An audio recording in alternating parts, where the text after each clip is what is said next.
अगली तारीखी कहानी का आगाज करते हैं सुल्तान महमूद गजनवी की जिंदगी से। उन्होंने 1001 से 1026 तक इंडिया के खिलाफ 17 कैंपेन्स की। ये कैंपेन्स दर हकीकत ऐसे मुकाबलों का सिलसिला थीं जिनमें ना सिर्फ उन्होंने फौजी चालें इस्तेमाल की बल्कि अपनी हिकमत अमली से दुश्मन को भी हैरान कर दिया। ये कहा जाता है कि वो हमेशा गर्मियों के मौसम में हिंदुस्तान पर हमला करते थे क्योंकि गर्म मौसम में दुश्मन की दिफाई तैयारी कमजोर हो जाती थी। जैसे ही मानसून का आगाज होता, सुल्तान महमूद गजनवी अपनी फौजों को वापस गजनी की तरफ लौटने का कमांड देते ताकि पंजाब के सैलाब ज़दा दरियाओं में फंसने से बच सकें। अब हम एक तारीखी वाक़े पर गुफ्तगू करेंगे जिसमें मल्टीपल एक्सपीडिशंस ने पूरे सब कॉन्टिनेंट पर गहरे और देरपा असरात मुरतब किए। ये एक्सपीडिशंस महज फौजी महाज तक महदूद नहीं थी बल्कि तारीख पर अपने निशान भी छोड़ गईं। आइए समझने से आगाज करते हैं कि ये एक्सपीडिशंस हिंदू शाही सल्तनत को किस तरह जानलेवा तौर पर कमजोर कर गईं। ये हुकूमत नॉर्दर्न इंडिया में कायम थी और उसके अंदर मुख्तलिफ डिविजन्स मौजूद थी जिन्होंने उसकी ताकत को कमजोर कर दिया। हिंदू शाही डायनेस्टी एक अहम तारीखी हुक्मरान खानदान था और इन हमलों के दौरान उसके इंटरनल टर्मोइल यानी इंतशार जाहिर हो गया। इसके अलावा इन हमलों के नतीजे में बड़ी मिकदार में वेल्थ गजनी मुंतकिल हो गई। गजनी एक ऐसा शहर था जो बाद में मेडिवल वर्ल्ड के अजीम शहरों में शुमार होने लगा और इसका कंपैरिजन बगदाद जैसे बड़े मराकज से किया जाने लगा। इमेजिन करें कि एक ऐसा शहर जिसे अचानक बेशुमार खजाने हासिल हो जाएं, वो किस तरह तरक्की की राह पर गामजन हो सकता है। जो वेल्थ यहाँ मुंतकिल की गई थी उसने गजनी को एक मशहूर और स्ट्रॉन्ग मरकज में तब्दील कर दिया। अब हम इन कैदियों की बात करते हैं जिन्हें इन एक्सपेडिशंस के दौरान गिरफ्तार कर लिया गया था। तारीखी मालूमात के मुताबिक उन हमलों में कई आर्टिस्ट्स, ग्राफ्ट्समैन और पेंटर्स को प्रिजनर्स ऑफ वॉर बनाकर ले जाया गया। ये स्किल्ड पीपल बाद में गजनी में मस्जिद, पैलेसेस, यूनिवर्सिटीज और लाइब्रेरीज की तामीर में नुमाया किरदार अदा करने लगे। अब हम डिस्कस करेंगे महमूद गजनवी को कि कैसे उन्होंने गैर मामूली रिलीजियस टॉलरेंस का मुजाहरा किया।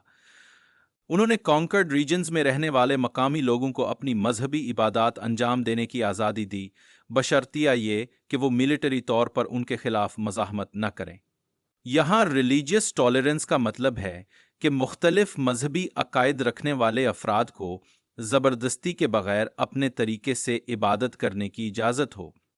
अपने सल्तनत में मकामी हिंदू अफसरान की पोजीशंस को बरकरार रखते हुए उसने अपने पूरे एम्पायर में अहम पोजीशंस पर हिंदू ऑफिशियल्स को अपॉइंट किया। महमूद गजनवी ने फाइन पोर्सलिन और गन पाउडर को इंडिया में इंट्रोड्यूस किया और पेपर और टी का तारुफ बाद में कॉमन यूज के लिए बहुत अहम साबित हुआ।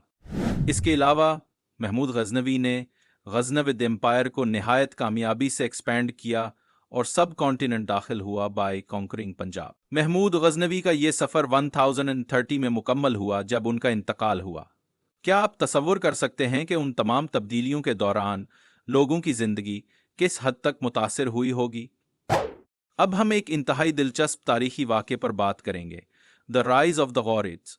ये दास्तान हमें लेट 10th सेंचुरी में ले जाती है जब मॉडर्न अफगानिस्तान का एक बड़ा हिस्सा सुल्तान महमूद गजनवी के कंट्रोल में आ गया था, जिसमें सेंट्रल अफगानिस्तान में वाक़ शहर गौर भी शामिल था।